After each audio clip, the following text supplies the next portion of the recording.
सन्नाटे में छुपी कहानियां बाई सिद्धांत मिश्रा।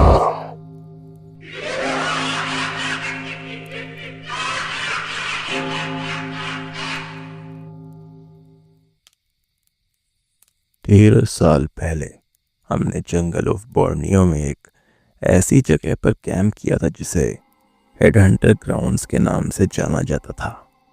हमारे कैंप सेटअप करने के पहले ही हमारे गाइड ने हमें चेतावनी दी थी कि ये एरिया हॉन्टेड है और वहाँ रहते हुए हमें बहुत इज्जत से पेश आना होगा।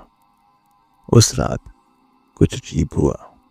देर रात को जब मेरी नींद खुली तो मैंने देखा कि हम में से कुछ लोग जंगल की तरफ जा रहे थे। मैंने अपनी घड़ी में टाइम देखा तो रात के 12 बज रहे थे। मुझे लगा कि मैं भी सपना देख रहा हूँगा, इसलिए मैं फिर से सो गया।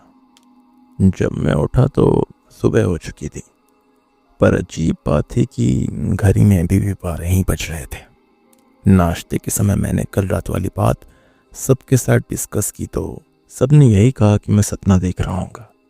तभी मेरे एक फ्रेंड ने बोला कि उसने भी वही देखा था। उसके मुताबिक करीब रात के 1 बजे सब लोग अपने कैंप से निकलकर जंगल की ओर चले गए थे। सबसे अजीब बात ये थी कि उस जगह से निकलने के बाद भी मेरी घड़ी कभी दोबारा अपने आप रीसेट नहीं हुई। किसी तरह की मास पोजीशन या शेयर्ड एक्सपीरियंस का ख्याल मुझे आज भी परेशान करता है। बेशक इसके और भी एक्सप्लेनेशंस हो सकते हैं। हो सकता है कि ये सब सचमुच बस एक सपना ही था और मेरा वो फ्रेंड मैं भी झूठ बोल रहा हो, लेकिन ये उसके लिए बिल्कुल आउट ऑफ कैरेक्टर होता क्योंकि उसे सेंटर ऑफ अटेंशन बनना बिल्कुल भी पसंद नहीं था। बाद में एक गाइड ने मुझे एक कहानी सुनाई जो आज तक मेरे दिमाग में अटकी हुई है। उसने कहा कि एक बार वो अपने हैमक यानी कैंपिंग वाले झूले में लेटा था और उसने सिगरेट पीकर उसे ज़मीन पर ही फेंक दिया, जो कि उनके कल्चर में बहुत बड़ा इंसल्ट माना जाता है। कुछ ही देर बाद उसे अपनी पीठ पर जलन महसूस हुई। जब उसने देखा तो वहाँ बिल्कुल सिगरेट के निशान जैसा जला हुआ निशान था। कहा जाता है कि उस जगह की आत्माएं शायद हेडहंटर्स है। लोक कथाओं की माने तो उन्हें अपने होने वाले फादर इन लॉ को दुश्मनों के सिरों की एक फिक्स्ड नंबर दिखानी होती थी। अगर वो ऐसा करते तो तभी उन्हें उनकी बेटी से शादी करने की इजाज़त मिलती। मैं हर तरह की एक्सप्लेनेशंस और थ्योरीज के लिए ओपन हूँ। अगर किसी को मलेशिया के जंगलों में ऐसा ही कोई सिमिलर एक्सपीरियंस हुआ है तो मैं उसके बारे में ज़रूर सुनना चाहूँगा। मेरी ज़िंदगी में कई अजीब और समझ से बाहर भरी घटनाएं हुई हैं, लेकिन एक घटना ऐसी है जो आज भी सालों बाद मेरे दिमाग से निकलती नहीं। कितना भी समय बीत जाए लेकिन मैं उसे रैशनलाइज नहीं कर पाता। ये घटना ओंटारियो कनाडा में हुई थी जब मैं करीब 13 साल का था। मैं एक सबअर्बन इलाके में पला बड़ा जहाँ पास ही एक बड़ा सिटी पार्क था। पार्क एक झील के चारों तरफ फैला हुआ था और चारों ओर घने जंगल थे। जंगल इतना घना था कि रोशनी तक अंदर नहीं जाती थी। झील के किनारे जंगल के बीच से एक पतला कच्चा रास्ता जाता था। दिन में लोग वहां जॉगिंग करते या अपने कुत्ते को टहलाने ले जाते, लेकिन रात में वो रास्ता एक तरह का शॉर्टकट बन जाता जिसे ज़्यादातर सिर्फ लोकल लोग ही जानते थे। उस रास्ते पर बहुत कम स्ट्रीट लाइट्स थी और जो थी भी उनमें से ज़्यादातर ठीक से काम नहीं करती थी। अंदर जाने के कुछ मिनट बाद ही अंधेरा इतना गहरा हो जाता कि लगता जैसे जंगल चारों तरफ से बंद होता जा रहा हो। जिस रात यह हुआ उस वक्त मैं बिल्कुल अकेला था। उस रात पता नहीं क्यों पर एक अजीब सी खामोशी थी। उस रास्ते के लगभग आधे हिस्से तक चलने के बाद मुझे मेरी बाईं आंख के कोने से कुछ अजीब सा दिखा। मेरी बाईं तरफ रास्ते से करीब 8 फीट अंदर झाड़ियों के बीच मैंने सफ़ेद सा कुछ लटका हुआ देखा। वो ना ही कोई लाइट सोर्स और ना ही कोई रिफ्लेक्शन था। वो सॉलिड सा लग रहा था और मुझे ऐसा महसूस हो रहा था जैसे वो अंदर से खुद से चमक रहा हो, मानो वो अंधेरे से बिल्कुल अलग अपनी एक खुद की पहचान रखता हो। मेरे आगे बढ़ते ही वो चीज़ भी अब हिलने लगी थी। वो मेरी रफ्तार मैच करते हुए मेरे साथ साथ चल रहा था। पेड़ की डालियों और पत्तों की वजह से मैं क्लियरली देख नहीं पा रहा था कि वो चीज़ आखिरकार है क्या, और शायद यही कारण था कि मेरा डर बढ़ता जा रहा था। पत्तों के बीच से मैं उसकी थोड़ी सी बनावट देख पा रहा था। वो किसी इंसान जैसा लग रहा था। हाइट बिल्कुल लंबी और शायद उसके सिर पे बाल नहीं थे। जो बात सबसे ज़्यादा डराने वाली थी वो ये नहीं थी कि मैं क्या देख रहा था, बल्कि ये थी कि मैं क्या नहीं सुन रहा था। ना कदमों के चलने की कोई आवाज़ थी और ना ही पत्तों की कोई सरसराहट। ना टहनियों के टूटने की कोई आवाज़ थी और ना ही किसी कीड़े मकोड़े की आवाज़। मैं उस रास्ते को अच्छी तरह से जानता था। वहाँ छोटे जानवर भी शोर मचाते थे, लेकिन ये चीज़ घनी झाड़ियों के बीच से बिना किसी आवाज़ के आसानी से चल रही थी। मैंने अपनी चलने की रफ्तार को धीमे कर दिया और तभी मेरा दिल जोर जोर से धड़कने लगा। मेरे मुंह से अपने आप चीख निकल गई और मैं लड़खड़ाते हुए पीछे हटा। उसी पल जब मैंने सीधे उस तरफ देखा जहां पर वो था, तो अब वो वहां से गायब हो चुका था। वो वहां से ऐसे गायब हुआ जैसे वो कभी वहां था ही नहीं। घना अंधेरा होने के कारण भले ही मुझे कुछ दिखाई नहीं दे रहा था, लेकिन मुझे साफ महसूस हो रहा था कि कोई मुझे देख रहा है। अब वहां रुकने की मेरी हिम्मत नहीं थी। मैं पूरी ताकत से उस रास्ते पर दौड़ पड़ा और मैं सीधे वहां से 2 किलोमीटर दूर एक स्ट्रीट लाइट की रोशनी में ही जाकर रुका। आज तक मुझे नहीं पता कि मैंने क्या देखा था। मैं उस पल को बार बार याद करता हूँ और हर बार खुद को एक रैशनल एक्सप्लेनेशन देने की कोशिश करता हूँ। क्या वो कोई छलावा था या अंधेरे का कोई धोखा? मैं ना तो किसी नशे में था और ना ही मुझे उस दिन नींद की कोई कमी थी। मेरी मानसिक हालत उस वक्त भी ठीक थी और आज भी ठीक है। मैं बस इतना जानता हूँ कि उस रात के बाद से मैं अंधेरे में जंगल के रास्तों से दूर ही रहता हूँ।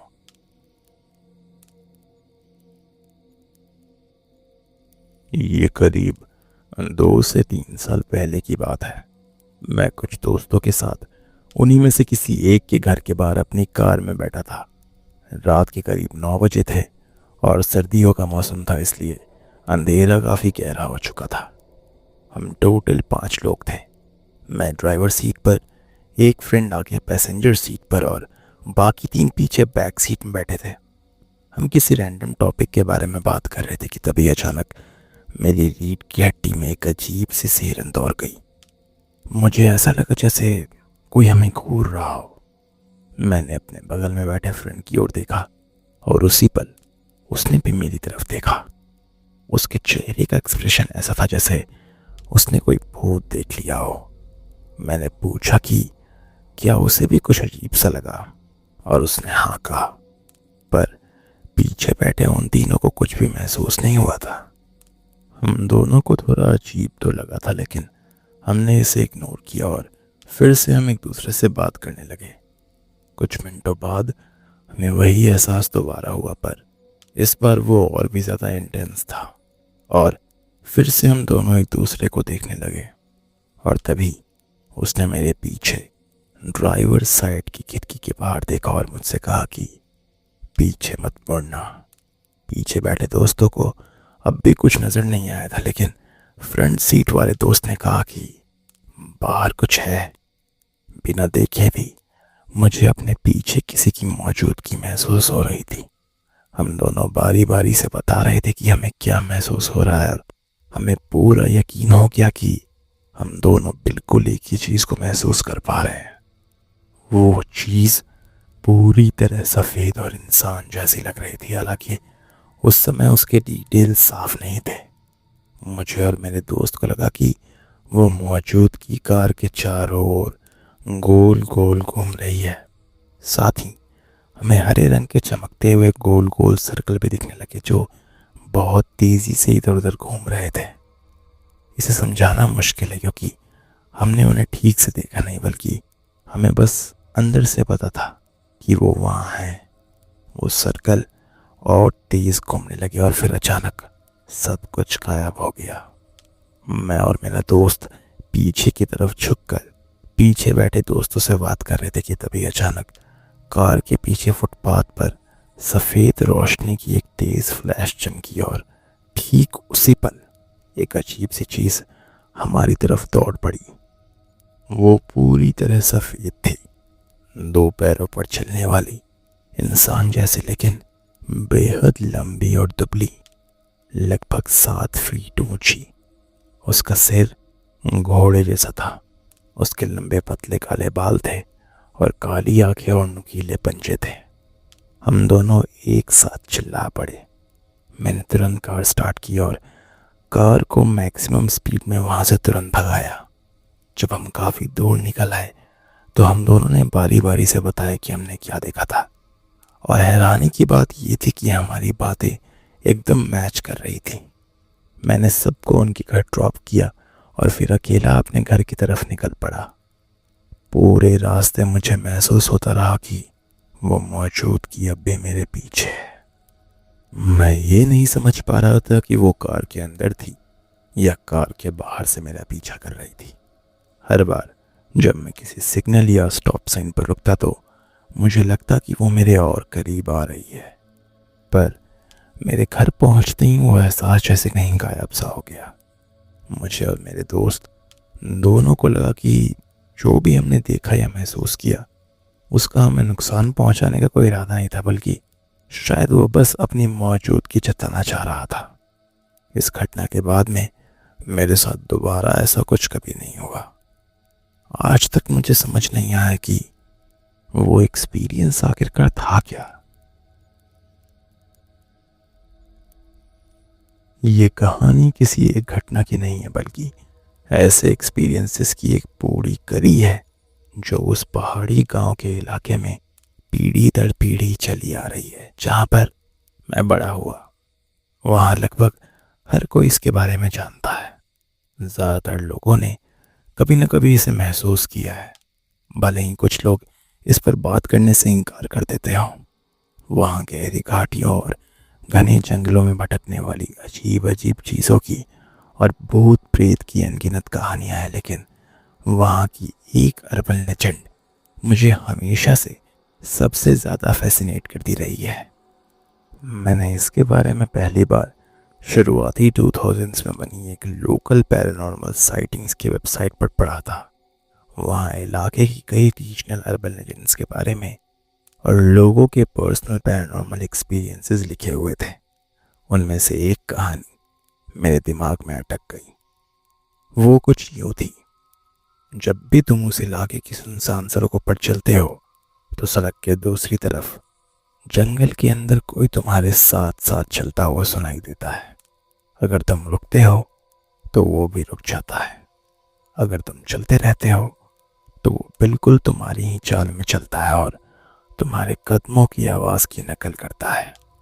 बहुत से लोगों ने ये खुद एक्सपीरियंस किया है और ये बेहद डरावना होता है। उस रिपोर्ट को पढ़ने के बाद से मैं पूरी तरह से इस कहानी में डूब गया। बचपन में मैं हर किसी से इसके बारे में पूछता रहता, परिवार वालों से, इलाके में रहने वाले लोगों से। सबका जवाब लगभग एक सा ही था। उनका मानना था कि ये या तो शैतान नहीं तो कोई बुरी आत्मा है। सबसे डरावनी कहानियों में से एक मेरे अंकल ने सुनाई। वो अक्सर रात में रकून और दूसरे छोटे जानवरों का शिकार करने जंगल में जाया करते थे। एक रात घने और सुनसान जंगल के बिल्कुल बीच में शिकार करते समय उनके साथ एक बहुत ही दिल दहला देने वाला हादसा हुआ। चांद की रोशनी बस इतनी सी थी कि आसपास के पेड़ों की हल्की सी परछाइयों के अलावा उन्हें और कुछ भी नहीं दिख पा रहा था। उनके साथ उनके हंटिंग डॉग्स का झुंड भी था, जो कि आमतौर पर फियरलेस और पूरी तरह से उनसे लॉयल थे। लेकिन उस रात कुछ अलग था। कुत्ते बुरी तरह घबराए हुए थे, जैसे वो अंधेरे में किसी चीज़ को महसूस कर पा रहे हों और वो उस हंटिंग की डायरेक्शन में आगे बढ़ने से साफ इनकार कर रहे थे। अंकल ने उन्हें आगे बढ़ाने की बहुत कोशिश की, लेकिन वो वहीं अपनी जगह पर जमे रहे। राइफल हाथ में लिए उन्होंने चारों ओर देखा, पर उन्हें ना तो कुछ दिखाई दिया और ना ही उन्हें कोई आवाज आई। पर फिर भी कुत्तों को साफ साफ कुछ महसूस हो रहा था। कुछ ही पल में कुत्ते डर के मारे सिमटने लगे। तभी अंकल ने झाड़ियों में तेजी से कुछ चलते हुए सुना, जैसे कोई उनके चारों ओर चक्कर लगा रहा हो। उन्हें समझ आ गया कि जो भी वहां है उससे अभी भिड़ना ठीक नहीं होगा, खासकर अकेले रात के अंधेरे में। इसलिए बिना देर किए वो तुरंत घर की तरफ लौटने लगे। कुत्ते उनके बिल्कुल ठीक पीछे थे, लेकिन वो चीज भी उनका पीछा कर रही थी। वो पेड़ों के अंधेरे में छिपी रही। अगर अंकल तेज चलते तो वो भी तेज चलने लगती। आखिरकार डर के मारे वो दौड़ पड़े। वो चीज उन्हें और उनके कुत्तों को उनके घर की जमीन के खुले हिस्से तक दौड़ाती रही और वहीं बाहर आकर रुक गई। अंकल भागकर घर के अंदर घुसे और उन्होंने घर के हर दरवाजे और खिड़की को बंद किया। मैंने कई लोगों से उस रात के बारे में पूछा है और सबने वही कहानी दोहराई है। यहाँ तक कि मेरी दादी और मेरी बुआ को भी याद था कि अगली सुबह उन्होंने ये सब कुछ पूरी फैमिली को बताया था और वो उस वक्त भी कांप रहे थे। एक और कहानी मेरी माँ ने सुनाई थी, जो एक फैमिली फ्रेंड से जुड़ी थी। वो आदमी जंगल के बीचों बीच बने एक पुराने घर में रहता था। उसे वहाँ की शांति, सुकून और आइसोलेशन बहुत पसंद थी, लेकिन हकीकत कुछ और ही थी। माँ ने बताया कि बचपन में उन्होंने उसे कई बार सुबह सुबह नानी के घर में कॉफ़ी पीने के लिए आते देखा था। उसका चेहरा पीला पड़ा होता और आंखें थकी हुई होती, जैसे कि वो कई दिनों या हफ्तों से सोया ही ना हो। जब भी नानी उससे पूछती कि क्या हुआ है, तो वो कहता कि उसके घर में कोई है। उसके मुताबिक कोई देर रात को खिड़कियां खटखटाता, किचन में सामान उलट पुलट करता और रात भर दरवाजों को खोलता और बंद करता। वो उन्हें एक पल के लिए भी रात को सोने नहीं देता था। यह सिलसिला महीनों तक चला, शायद उससे भी ज्यादा। फिर एक रात हालात और भी खतरनाक हो गए। वो चीज उनके सिर पर प्लेटें और ग्लास फेंकने लगी, जैसे वो उन्हें घायल कर देना या मार देना चाहती हो। चारों ओर घना जंगल था, भागने की कोई जगह नहीं थी, तो उन्होंने अपने क्रिश्चियन फेथ का सहारा लिया। वो घुटनों के बल गिर पड़े और जीसस क्राइस्ट के नाम पर प्रार्थना करते हुए उस मौजूदगी को घर छोड़ने का आदेश देने लगे। लेकिन रुकने के बजाय वो और ज्यादा भड़क गई। डर के मारे किसी सड़क तक पहुंचने की उम्मीद में वो जंगल में भाग गए। वो घंटों तक दौड़ते रहे और तब जाकर उन्हें कहीं एक सड़क मिली। फिर वो उसी सड़क पर चलते चलते सुबह होने से पहले नानी के घर पहुंच गए। बाद में उन्होंने बताया कि जब वो जंगल से भाग रहे थे, तो तब उन्हें पूरी रात ऐसा महसूस हो रहा था जैसे कोई उनके पीछे दौड़ रहा हो। सड़क तक पहुंचने के बाद भी उनके मुताबिक वो चीज पेड़ों की आड़ में उसी रफ्तार से उनके साथ साथ चलती रही। मेरे पास और भी कई कहानियां हैं, लेकिन आज के लिए बस इतना ही। सुनने के लिए शुक्रिया। मेरे हस्बैंड मिसिसिपी के रहने वाले हैं और मैं कैलिफोर्निया से हूँ। हम दोनों की मुलाकात लॉस एंजलिस में हुई थी और जब करीब 8 साल पहले हमारा रिश्ता थोड़ा सीरियस होने लगा, तो उन्होंने फाइनली तय किया कि अब मुझे अपने घर ले जाकर अपने परिवार से मिलवाना चाहिए। मुझे हिस्ट्री में हमेशा से दिलचस्पी रही है, तो मैंने उनसे पूछा कि क्या हम वहाँ किसी सिविल वॉर के बैटलफील्ड पर जा सकते हैं। उन्होंने मिसिसिपी की एक पुरानी नदी के किनारे के पास बसे एक बैटलफील्ड पर जाने का आइडिया दिया।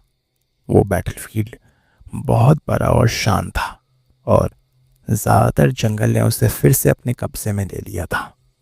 एक पतली सी सड़क पेड़ों के बीच से घूमती हुई जाती थी, जहां अलग अलग जगहों पर रुककर उस जगह को देखने का मौका मिलता था। थर्सडे का दिन था, ऊपर तेज धूप थी और पूरे समय हमें वहां एक भी इंसान नहीं दिखा। ना कोई लोकल टूरिस्ट, ना कोई पार्क रेंजर, बस हम दोनों ही थे वहां, जंगल के बीचों बीच। हम पार्क के काफी अंदर में थे और हमने एक मोड़ पर अपनी गाड़ी धीरे से घुमाई ही थी कि तभी सब कुछ बदल गया। मैंने उसे पूरी तरह से समझने से पहले ही नोटिस कर लिया था। जंगल एकदम से खामोश हो गया, जैसे मानो किसी ने म्यूट का बटन दबा दिया हो। न पंछियों की कोई आवाज थी और न पत्तों की सरसराहट। मैंने शुरुआत में कुछ नहीं कहा। हम तब भी एक नए कपल ही थे, इसलिए मैं नहीं चाहती थी कि कोई अजीब सा पैरानॉर्मल किस्सा छेड़ कर मैं खुद को पागल साबित कर दूं। मैं खिड़की से बाहर देखने लगी। मैं खुद को समझाने की कोशिश करने लगी कि शायद मैं ज़्यादा सोच रही हूँ। तभी मेरे हस्बैंड ने स्पीड धीमी करते हुए कार रोक दी और तभी मुझे आवाज़ें सुनाई देने लगी। पहले तो मुझे लगा कि शायद रेडियो होगा, क्योंकि आवाज़ें धीमी थी। ऐसा लग रहा था जैसे स्टैटिक कम्युनिकेशन के बीच कोई बातचीत चल रही हो। वो आवाज़ें मेरे बहुत बहुत ज़्यादा पास महसूस हो रही थी, जैसे वो मेरे दिमाग के अंदर ही हो रही हो। मैं एकदम से अपनी जगह पर जम गई। मुझे डर था कि अगर मैं हिली या उसकी तरफ देखा तो जो भी ये है वो मुझे नोटिस कर लेगा। मेरे हस्बैंड ने संभलते हुए धीरे धीरे अपना हाथ बढ़ाकर रेडियो की आवाज़ कम की और फिर उसे बंद कर दिया, लेकिन आवाज़ें फिर भी नहीं रुकी, उल्टा वो और तेज़ हो गई। मेरे हस्बैंड ने कार के इंजन को भी ऑफ कर दिया और तभी अचानक हमें ऐसा लगा जैसे हम किसी भीड़ के बीच बैठे हों। हमारे चारों ओर सिर्फ आदमी ही आदमी थे और वो सब एक साथ कुछ बोल रहे थे। हमें कोई वर्ड तो साफ सुनाई नहीं दे रहा था, लेकिन टोन बिल्कुल साफ, घबराहट और हैरानी भरा था। और थोड़ी देर बाद हम दोनों को एक साथ ये रियलाइज हुआ कि शायद वो हमारे बारे में ही बात कर रहे हैं। शायद हमें वहां होना ही नहीं चाहिए था। ऐसा लग रहा था जैसे वो हमें देख सकते हो। अब हमें वहां का माहौल काफी डरावना लगने लगा था। मुझे याद है कि मुझे ऐसा एहसास हो रहा था जैसे कि अगर मैंने कार का दरवाज़ा खोला तो मैं अपने कदम एक ऐसी दुनिया में रख दूंगी जिससे वापस आना मेरे लिए लगभग नामुमकिन होगा। मुझे नहीं पता कि हम वहाँ कार में कितनी देर बैठे रहे। मैं ऐसा इसलिए कह रही हूँ क्योंकि हमें ऐसा लग रहा था जैसे वक्त रुक सा गया था। और फिर जितने अचानक से ये सब शुरू हुआ था, उतने ही अचानक से सब कुछ खत्म भी हो गया। जंगल की सारी आवाज़ें भी एक साथ वापस आ गई। उसी वक्त एक हिरन शांति से सड़क पार करता हुआ हमारे सामने से गुजरा, जैसे वो हमें इशारा कर रहा हो कि जो कुछ भी था वहां, वो अब वहां से चला गया है। और ठीक उसके तुरंत बाद हमारे पीछे एक और कार आ गई। मेरे हस्बैंड ने इतनी तेजी से कार का इंजन स्टार्ट किया कि मैं चौंक गई और हम बिना एक शब्द बोले वहां से निकल गए। और हमने तब तक बात नहीं की जब तक हम उस बैटलफील्ड से काफी दूर नहीं आ गए। जब आखिरकार हमारी बात हुई तो तब हमें एहसास हुआ कि हमने बिल्कुल सेम चीज एक्सपीरियंस की थी। हमारा हर छोटा से छोटा डिस्क्रिप्शन एक दूसरे की बातों से बिल्कुल मैच कर रहा था। जो बात मुझे आज भी परेशान करती है वो ये है कि अपनी जिंदगी के शुरुआती हिस्से में हम दोनों ही पैरानॉर्मल चीज़ों में गहरी दिलचस्पी रखते थे, लेकिन बिल्कुल अलग अलग नज़रिए से। वो ज़्यादा रिलीजियस एक्सप्लेनेशंस की तरफ झुकते थे, जबकि मैं ज़्यादा स्पिरिचुअल थी। जब हमारे साथ ये घटना हुई तब वो अपने रिलीजन से पूरी तरह दूर जा चुके थे और फिजिकल वर्ल्ड के अलावा किसी चीज़ पर भरोसा नहीं करते थे, वहीं दूसरी तरफ मुझे हर उस चीज़ पर विश्वास था जिसका कोई रैशनल एक्सप्लेनेशन तक नहीं होता। मैं आज भी सोचती हूँ कि क्या हम किसी तरह के टाइम लूप या टाइम स्लिप में तो नहीं फंस गए थे। क्या हम किसी ऐसे पल में दखल दे बैठे थे जो शायद कभी पूरी तरह खत्म ही नहीं हुआ था। मैं आज भी इस एक्सपीरियंस को पूरी तरह से समझ नहीं पाई हूँ। अपने दरवाजे और खिड़कियां बंद कर लीजिए, क्योंकि रात बहुत